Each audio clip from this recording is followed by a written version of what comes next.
He kovan baqî nivîsî, yarekê diyarê çîroka xwe bikim. Ez ê sibê çîrokekî diyarê yara xwe û yarekê diyarê çîroka xwe bikim. Vê êvarê ne ez di nava xwe de hiltêm, ne derya di hemêza axê de, ne tûborg di qedehê de. Dengê muzîsyen ji tirsa sermayê ji malê derneketiye û nehatiye mekanê vala. Min valabûna mekên tijî kiriye, valabûna qedehê jî tijî bûna şûşe vexwariye.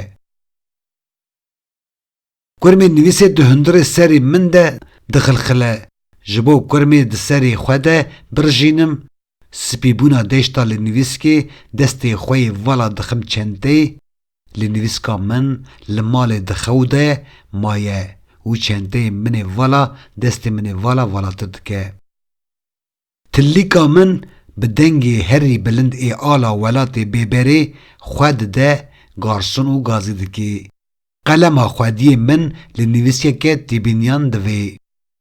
Garsonê nas çend kaxizên têbîniyan dirêjê min dike û dibê. Ev bikêrê te tên? Dibêjim belê, fikrên mezin jî di kaxizên piçûk de hiltên.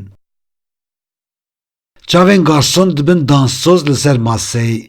Bexşîşekî didim destê garson, lingê garson dibin balerîn li ser sehneya çûyînê.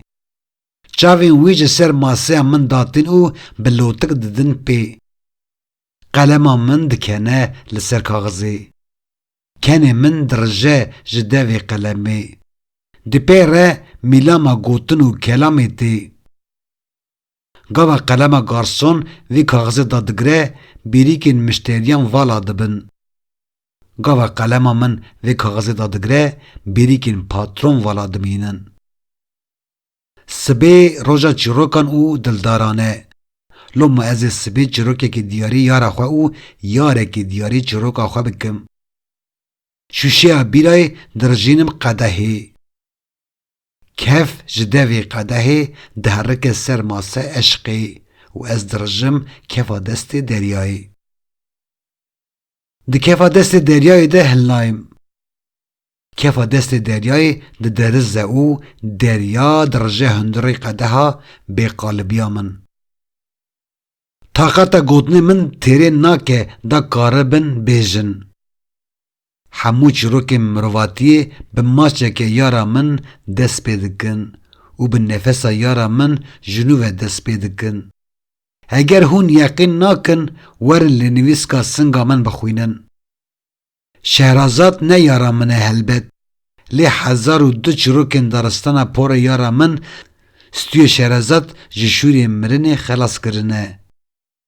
Xwe ji stûyê yara xwe re dikim qoliye û çîroka eşqê ji nû ve dest pê dike.